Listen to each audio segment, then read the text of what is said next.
Thanks for joining today. My name is Andy Hadimer. I'm head of community here at Materialize, and I'll be handing off things to Emily and Dennis from Drizly to present, and then helping get any questions answered that come up during the talk at the end. So feel free to ask questions in the Zoom chat or the question Q&A feature, and let's get right into it. So first, let me introduce Emily and Dennis. Emily's a data infrastructure lead at Drizly and has spent the last 5+ years working in a number of data roles on both the analyst and engineering side. And Dennis is a staff data engineer at Drizly and has 7+ years working in data engineering teams. And both of them work on a data engineering stack that involves Kafka, Materialize, and DBT, which is going to be what we get into today. And the last thing I'll say is I think what they're doing is particularly interesting because they've already kind of jumped to operationalizing their analytics. So by that, I mean like building customer-facing data products. We often see people start with just start using Materialize with just the dashboard side of things, and then move on to actually building internal automation or APIs or even customer-facing products. And so it's pretty cool that they're immediately getting to probably some of the highest business impact stuff of using Materialize for this customer-facing work. And it's also interesting because the first use case or use cases that they're implementing are valuable, but I think where it's most valuable is they're able to scale out and add additional use cases with Materialize because they're centralizing everything in DBT. And so I think this model, I hope other companies can follow their lead. And I'm really grateful for them to take the time to share what they're doing. So without further ado, I'll hand it over to Emily. I think you can take over the screen sharing. All right. Hi, everyone. I'm Emily, and I'm going to start off the presentation. Like Andy mentioned, we're going to be talking about our streaming architecture, which uses Kafka, Materialize, and DBT. So quickly touching on our agenda, we're going to touch on what analytics looks like at Drizly, go through our batch infrastructure, since that really informed a lot of our decisions around what we wanted to implement for our real-time infrastructure, go into our specific tools that we're using, which Dennis will go over, and then we'll touch on where we're going next.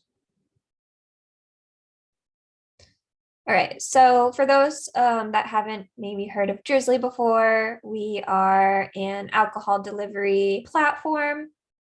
So if you log on to Drizly, you'll be able to shop lots and lots of alcohol from local liquor stores in your area and get it delivered to you within 1 hour.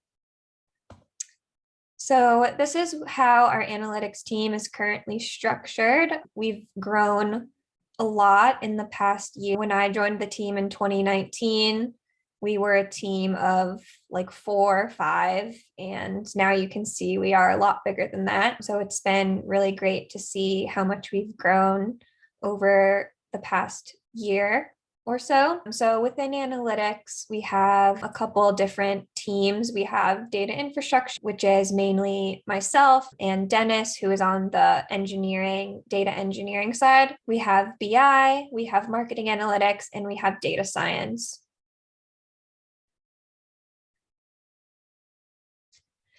And part of my job and Dennis's job is thinking about our overall data platform. So this is kind of how we think about structuring our data platform such that we can support all of the various types of analytics on the team. So this includes things like our data pipelines, bringing data into like our data warehouse, as well as sending data out. We have our BI, like batch SQL process. We have data science and machine learning models. And then what we'll touch on today is this real-time analytics part of the stack. So quickly touching on our batch infrastructure. This is the infrastructure we've set up for our BI like batch process. So we have data ingestion as our first sort of vertical. Then we have our data warehouse, which involves dbt and Snowflake. And then we have our reporting layer where we use Looker. So kind of the main focus that I'm going to touch on here is dbt. So we use dbt currently in our batch infrastructure to transform all of our data in Snowflake. So if you haven't heard of dbt, dbt is a Python framework and command line tool for compiling SQL. So, dbt can be used against any sort of database, data warehouse database. In our case, we're using dbt with Snowflake, and then for streaming with Materialize. And dbt is pretty similar to just normal SQL, but it has a couple pieces of special syntax called Jinja. So here's a very simple example of maybe what two dbt models could look like. You can see we have in the first model, it's referencing a source from MySQL, and the source's name is orders. And then that model we're creating is called orders ag. We can then create another model that references that model using that ref syntax. And this is kind of the part of dbt that is really powerful, because once you start to build out your dbt project, you can end up with something like this, where all the models are stringed together. dbt knows what references what depends on what, and it makes a really nice visualization to kind of see how your entire project fits together. All right, so jumping into real time. First, I'm going to touch on why we needed this, why we needed real-time data. So I'm going to start with our use case of abandoned cart. So say you're shopping on Drizly, you're buying some White Claw, you add it to your cart, but then you get distracted. Maybe you're hanging out with some friends, and some time goes by and you kind of forget that you were going to place an order. So then we can send you some sort of push notification or email, just kind of reminding you that you have something in your cart, and getting that sort of action back on your mind. So this is our first use case for real-time data. Currently, this happens on a 24-hour cadence, because we're just doing this with our current batch infrastructure. And that's really not as actionable, because in 24 hours later, you might not really need the order or the products that you added to your cart in that moment. So with our real-time setup, we're gonna try to get this to 30 minutes. So you add something to your cart, 30 minutes later, if you don't check out, we're going to remind you.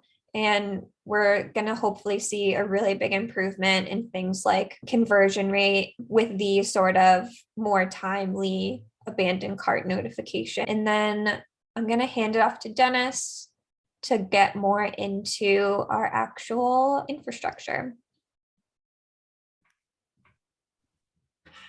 Hi, so I'm Dennis, and just going to talk about this first use case. Like Emily was saying, our goal is to get our streaming process to the point where we can be adding models pretty much as easily as we can with our batch. But our first problem was around abandoned carts, which is a pretty useful first use case because it's actually really hard. It's stateful because you need to know the history of orders for a user. You need joins to be able to join various events types together in terms of add to carts, remove from carts, checkouts, and things like that. And you also have to trigger on the absence of an event of when something's been added to a cart but hasn't had a corresponding checkout after X amount of time. And I think it was during this step when I was banging my head against trying to solve this with KSQL that I found the blog post for Materialize around temporal filters. And I was like, oh, this could be interesting. And kind of been going from there. So what we ended up on for our tool set for Drizly is our streaming infrastructure is Kafka, our stream processing as Materialize, and our stream modeling just keeping with DBT, which is a very big plus for us. So for Kafka, really the reason we ended up going with Kafka, we had some use cases of Kinesis in our stack, but we weren't really leveraging Kinesis that well, and we weren't using it very effectively. And we kind of wanted to move to something fresh and really build something with a real strong emphasis around data validation and just having a single centralized schema registry that all applications can rely on across the organization for both applications and within analytics. We also just wanted something that supports multiple upstream integrations with Kafka Connect, so we can set up Debezium to pull in CDC data from databases, but also can connect to our third-party systems like Zendesk. So that's Kafka's kind of been the start of all this, but then it's what we're using around Kafka to support it. So for stream processing, we've ended up going with Materialize. Like I said, there were a lot of other things in the running between KSQL. We were doing some POCs with Faust, but we're getting kind of hung up on the joins. If you want to see a great presentation about using Faust and Materialize together, Datalot did a webinar a few months ago, and their stack is pretty impressive. But the main thing with Materialize is that the SQL for Materialize is just very similar to what analysts in data science would be working with on our batch side, and that's a big plus. We really don't want this to be that data engineering is the bottleneck for people to be able to push out more new logic. As Emily showed with our org chart, we have a lot of data scientists and a lot of analysts, and they're really the backbone of the data team, or they tell me that all the time, so it must be true. The other thing with Materialize is just the ability to support both stateful holding of the data and also being able to use syncs to push data out to topics to drive more event-driven applications, which we'll talk about in a little bit. And then for stream modeling, again, the main benefit here is just being able to use DBT throughout the stack, both for stream and batch. In batch, our DBT project has really been this common ground for data scientists and analysts to work together, and it's really allowed our team to scale and ramp quickly. So we'd really like that to just continue as we build out our data platform. Okay, so this is pretty much what our layering of these three tools together looks like. So we use Confluent Cloud to manage our Kafka clusters. So we have our system sending data into topics. Then within Materialize, all of the resources of Materialize are actually maintained within our DBT project. And this has been really nice just to kind of keep things simple and not have to be spinning up offshoot microservices to do one particular thing. We can keep this centralized like we do with batch. So within our DBT project, we have sources that read from topics. We have our actual models themselves, which contain the logic of that we're applying. And then optionally, we have sync objects, which push the CDC of those views out to topics back within Confluent. And we just refer to those as kind of synthetic topics that are maintained by DBT. And then those topics can then go to some outbound microservice. So in our case, this abandoned cart use case of pinging our marketing tool that handles that, or just going to our data lake. And what's really nice about this setup again is, and Emily will talk through it in the next slide, is just the fact that all of this is maintained within DBT instead of at the beginning, we had these as more of post and pre-hooks, but now it's much cleaner. Awesome. Thanks, Dennis. Yeah, so as Dennis just mentioned, we are able to have kind of all the steps that we want in that process of sources and sinks in DBT and as part of the DAG, as I mentioned at the beginning of how you can really see all the like upstream and downstream dependencies with the DBT DAG. So this is an example of our abandoned cart DAG. We start with sources. So you can see we have the source for the add to cart data, and then we have the source for the checkout data. We can then move that data through the DAG into some staging models to do some sort of cleaning, pull out the data from like JSON and things like that. Then we're able to join those two models together in the abandoned cart model. So that's where we're able to apply the logic with like the temporal filters and things like that to say like, yes, this session, this user has an abandoned cart. Then again, we can kind of join on more information about those abandoned carts to say these are the specific items that were in this person's cart so that we can add context to whatever sort of notifications that we're sending them. And then lastly, we have the export model, which is the sink where we can send that data out back into a Kafka topic. And one of the other kind of really big benefits of using DBT in this way is that we can set different targets that DBT can run, different variables in place depending like what target we're running against. So for example, like in the sources and sinks, these are all things set with environmental variables. So for example, if we're running something locally or in dev, it's not going to actually, send something out into like a production environment. So if we're running this locally, it's all going to be like in Docker, which Dennis is going to talk through in the next slide. And then in dev and prod, it will run against like our AWS or like Materialize Cloud. But again, Dennis will talk about that in the next couple slides.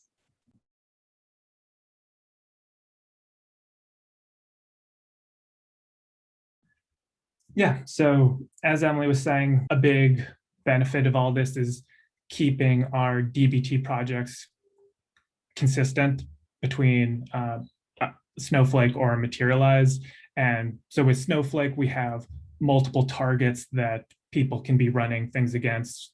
So all of our analysts and data scientists have a clone of production that's unique to them that they can run experiments on.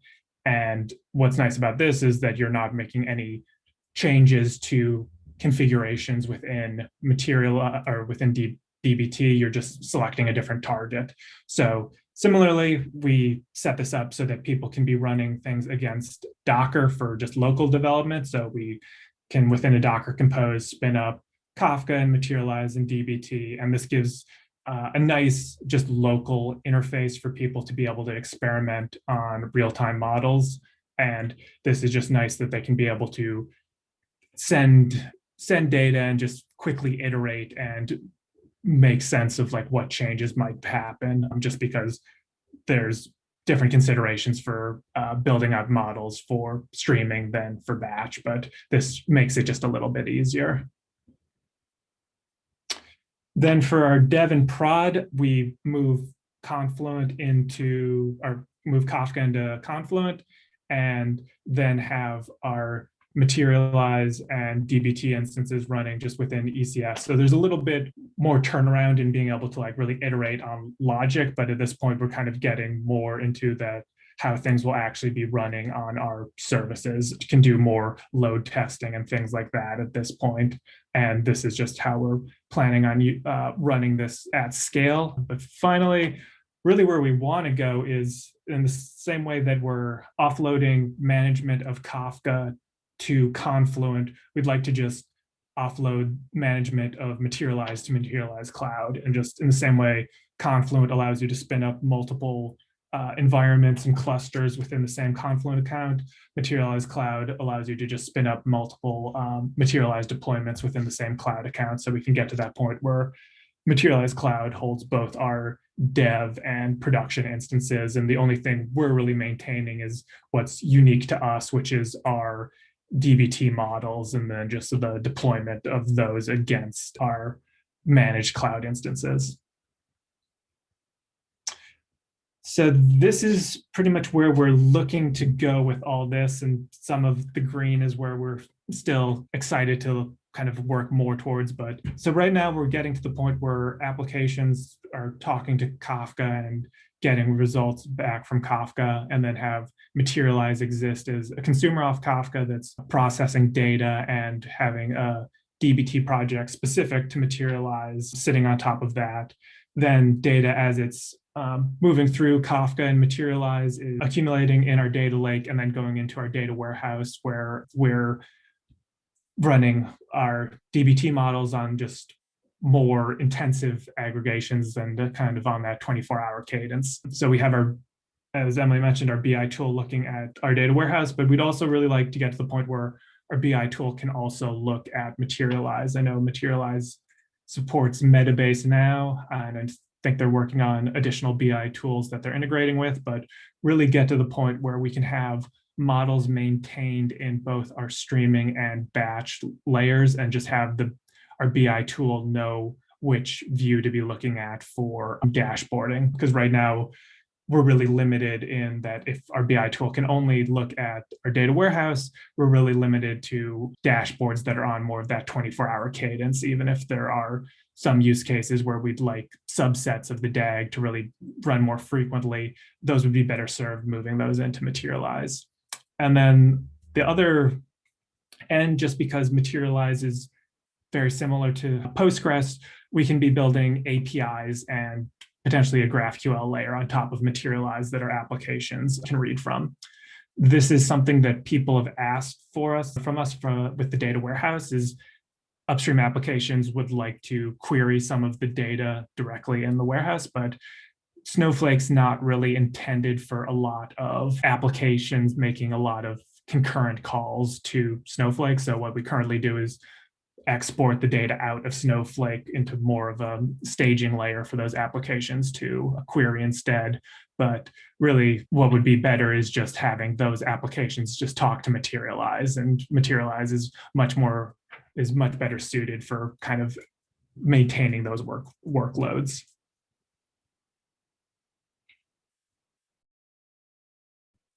All right.